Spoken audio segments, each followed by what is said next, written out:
tema de hoy, soluciones. Entonces, esto ya lo vimos en la primera parte cuando vimos sistemas materiales. ¿Bien?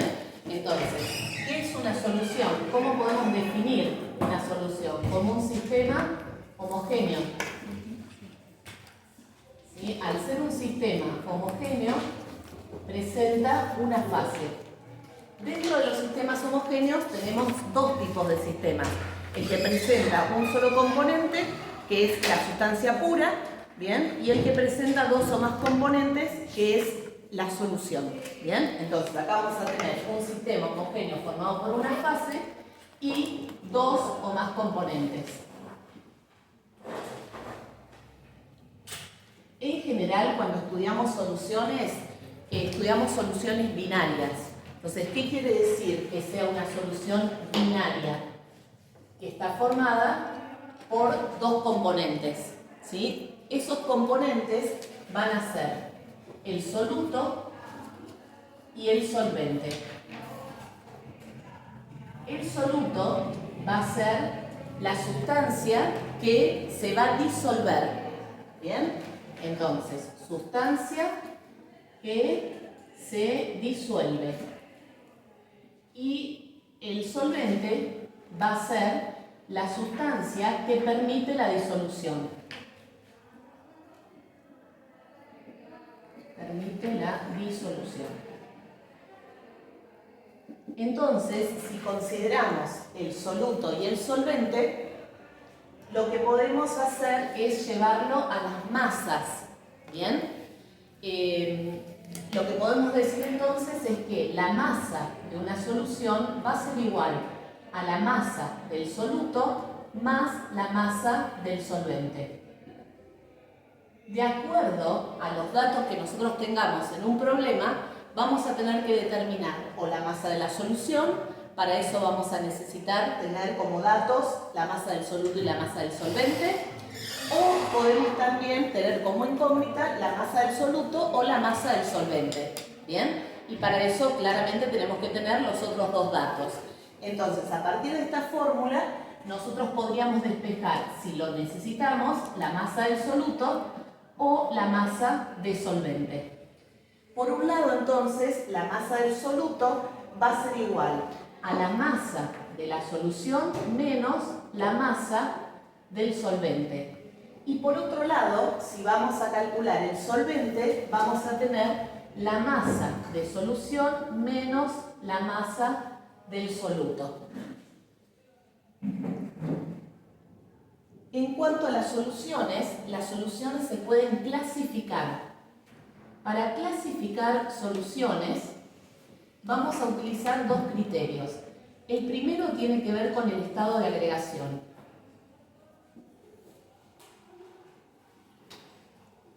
Y el segundo tiene que ver con la concentración. Entonces, en relación al estado de agregación, las soluciones van a ser soluciones líquidas, soluciones sólidas o soluciones gaseosas.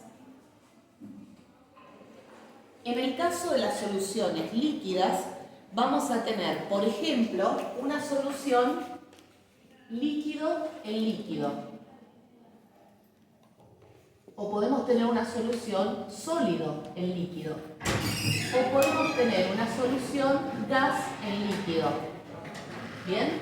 Esto hace que podamos determinar, a ver si esperamos, ahí, bien. Entonces, que podamos determinar cuál es el soluto y cuál es el solvente. En el caso de las soluciones líquido en líquido, si yo tengo dos líquidos y se mezclan, bien, voy a obtener una solución que en el estado de agregación va a ser líquida. Por eso es una solución de tipo líquida. En el caso de poner un sólido, como por ejemplo, bueno, acá el líquido, por ejemplo, podemos tener vinagre y agua, ¿sí? Ahora, si tenemos sólido líquido, por ejemplo, tenemos sal en agua. Esa es la solución sólido en líquido. El sólido se disuelve en el líquido, pero la solución sigue siendo líquida. ¿Bien? En el caso del gas en líquido, por ejemplo, si tenemos oxígeno, ¿bien? El oxígeno se disuelve en el agua, Ahora, la solución sigue siendo líquida, no es una solución gaseosa. Bien, a eso se refiere la clasificación según el estado de agregación. ¿Cómo queda, en qué estado queda esa solución una vez que se realiza la mezcla? Bien, entonces, ¿cómo hacemos para determinar cuál es el solvente y cuál es el soluto? De la siguiente forma, siempre que tengamos líquido en líquido, vamos a ir a la proporción. O sea, el que se encuentre en mayor proporción de los componentes, ¿sí? O mayor porcentaje, podríamos decir, es el solvente. Y el que se encuentra en menor porcentaje o proporción es el soluto. Esto siempre y cuando el solvente, digamos, no sea el agua. ¿Por qué digo no sea el agua? Porque si es el agua, siempre va a ser el solvente. O sea que si yo, por ejemplo, tengo alcohol y vinagre, el alcohol y vinagre también se mezclan, ¿sí? Ahí tengo que ir a ver la proporción. Bueno, a ver, en 100 mililitros de solución, ¿bien? O en 100 gramos de solución. Bueno, ¿cuántos gramos tengo de vinagre y cuántos gramos tengo de alcohol? Del que tenga más, ese va a ser el solvente. Ahora, si la solución está formada por agua y alcohol, agua y vinagre, ¿sí? Bueno, siempre el agua, por más que esté en menor proporción, va a ser el solvente. Esto es porque el agua se considera el solvente universal porque disuelve a la gran mayoría de las sustancias. ¿Bien? Por eso es el solvente universal. Entonces, vamos al caso del sólido y líquido. En el caso del sólido líquido, como les dije, podríamos tener el caso del agua salada y siempre el soluto es el sólido y el solvente es el líquido. En el caso de gas líquido pasa lo mismo. El soluto es el gas y el solvente siempre es el líquido. En el caso de las soluciones sólidas se denominan aleaciones. Y estas aleaciones van a estar formadas por la mezcla de metales. ¿Bien? Entonces, ¿cómo hacemos para determinar cuál es el soluto y cuál es el solvente? Acá vamos al porcentaje. ¿Sí? Mayor porcentaje, como pusimos acá, solvente. Menor porcentaje, soluto. Este es el caso, por ejemplo, de el latón, el acero, ¿sí? Todas esas sustancias, en realidad soluciones, no son sustancias, ¿sí? Sino soluciones, son aleaciones, mezclas de metales. Y en el caso de las gaseosas, vamos a lo mismo, a la proporción. Bien, entonces, el que se encuentre en mayor proporción, ¿sí? Va a ser el solvente. El que se encuentre en menor proporción va a ser el soluto. ¿Qué pasa, por ejemplo, en el caso del aire? ¿Sí? El caso del aire, digamos que es una solución binaria en función de ¿qué? En función de que hay solutos y un solvente, ¿bien? Pero esos solutos son varios, ¿está? Entonces, dentro de esos solutos tenemos muchos. Entonces, ¿cómo hacemos para decir que en esa solución hay un solvente y varios solutos? Bueno, tenemos que describir lo siguiente.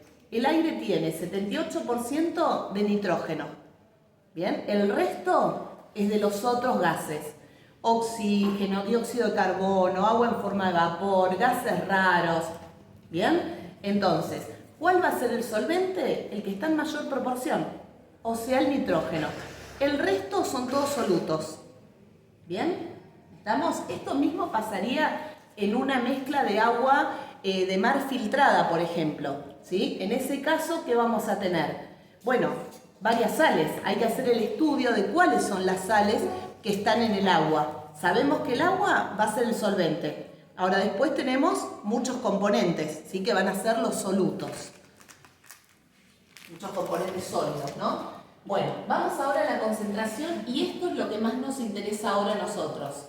Bien, la concentración se va a definir como la relación entre el soluto y la solución, ¿sí? O el soluto y el solvente. Bien, o sea que vamos a establecer relaciones de este tipo. Ahora, según la concentración, nosotros podemos tener una solución denominada diluida. Perdón, ¿soluto y qué? Perdón. Soluto y solución, soluto y solvente. Ahí está. Diluida, concentrada, saturada y sobresaturada.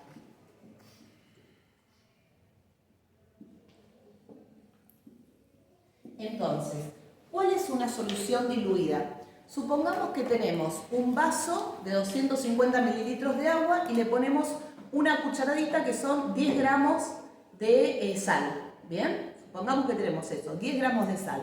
Bueno, revolvemos. ¿Qué pasa? Se disuelve, perfecto, muy bien. Si probamos un poquito, ¿cómo está esa agua? Salada, ¿no? Ahora, ¿qué pasa si le agregamos 2 cucharaditas más? Revolvemos, ¿qué pasa? Se disuelve, ¿no? Tarda un poquito más, pero se disuelve. Perfecto. Si la probamos, ¿cómo está? Más salada, totalmente. Entonces, en el primer caso tenemos una solución diluida. Entonces, la relación entre el soluto, ¿bien?, y el total de la solución, ¿sí?, es una relación, podríamos decir, baja en cuanto a la concentración, ¿sí? Hay poca cantidad de soluto en relación a la cantidad de solvente o a la cantidad total de la solución. ¿Bien? A medida que vamos agregando soluto, lo que vamos haciendo es concentrar. ¿Sí? Entonces ahí vamos teniendo una solución concentrada. Ojo que concentrar se puede hacer de dos formas, porque podemos evaporar agua. ¿Sí? Si evaporamos agua, tenemos menos solvente. Entonces, ¿qué pasa? La solución se concentra. Tengo menos solvente y la cantidad de soluto sigue siendo el mismo. Entonces, esa agua va a estar más salada, podríamos decir. ¿Bien? Ahora, ¿qué pasa con una solución saturada? ¿Cuándo? Bueno, resulta que esto de colocar sal en esa cantidad de agua a una temperatura determinada, hasta temperatura ambiente, por ejemplo, tiene un límite. Entonces, resulta que en un momento nosotros vamos a seguir colocando sal, ¿bien? Y nos vamos a encontrar con que es el nivel máximo, ¿bien? Esos niveles máximos están calculados. ¿Cómo están calculados? Bueno, se sabe que la sal de mesa a tal temperatura, ¿bien?, tiene una solubilidad igual a tantos gramos cada 100 mililitros. ¿Bien? Eso depende de la temperatura. Bien, entonces hay una tabla de solubilidad para cada sustancia.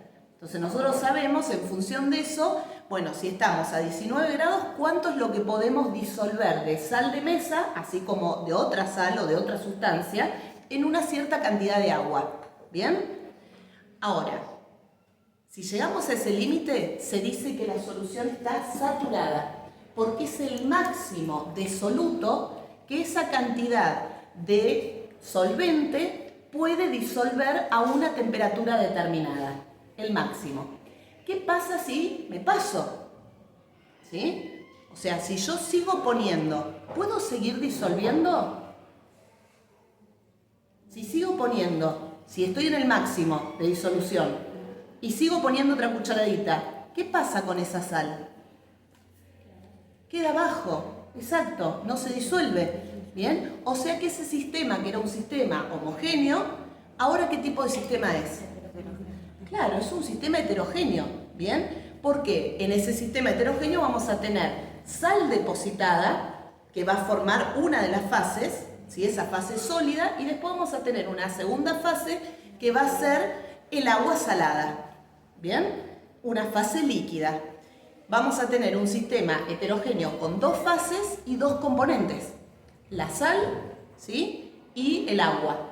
Ahora, ¿cómo hacemos para resolver esto? Yo les dije que la solubilidad justamente depende de la temperatura, ¿sí? No es lo mismo tener esa muestra de agua a 10 grados que tenerla a 25. Y no es lo mismo que tenerla a 60. ¿Qué es lo que sucede con la solubilidad? La capacidad de solubilidad de una sustancia aumenta, ¿sí?, con el aumento de la temperatura. Entonces, si nosotros tenemos mayor cantidad de soluto que el que puede contener la solución saturada, ¿sí? O sea, ese sistema heterogéneo que tenemos, lo podemos llevar a calentar. ¿Sí? Calentamos, aumentamos la temperatura y eso permite que ese soluto se disuelva. Y ahí tenemos una solución de tipo sobresaturada, que es una solución que tiene mayor soluto que el del punto de saturación. Bien, pudimos disolver igual, pero esto se logra por acción física o mecánica. O sea, si uno revuelve mucho tiempo, esa es la acción mecánica. ¿Bien? ¿Y qué va haciendo? Va aumentando la energía cinética de las partículas. Entonces, por eso se disuelve. ¿Bien? Pero lo más rápido es aumentar la temperatura dándole energía en forma de calor, ¿sí? Llevándolo a una hornalla o un mechero. Bien, otra de las cuestiones importantes, otro ejemplo que podríamos dar es el almíbar. Bien, en el almíbar, por ejemplo, ponemos medio kilo de azúcar con 250 gramos de agua, con 250 mililitros de agua, y resulta que cuando queremos revolver no se disuelve todo. Pero cuando llevamos a la hornalla, ¿qué pasa? Se disuelve y ahí se forma el almíbar. Bien, bueno, esto es la introducción, entonces ahora vamos a pasar a las formas de expresar la concentración.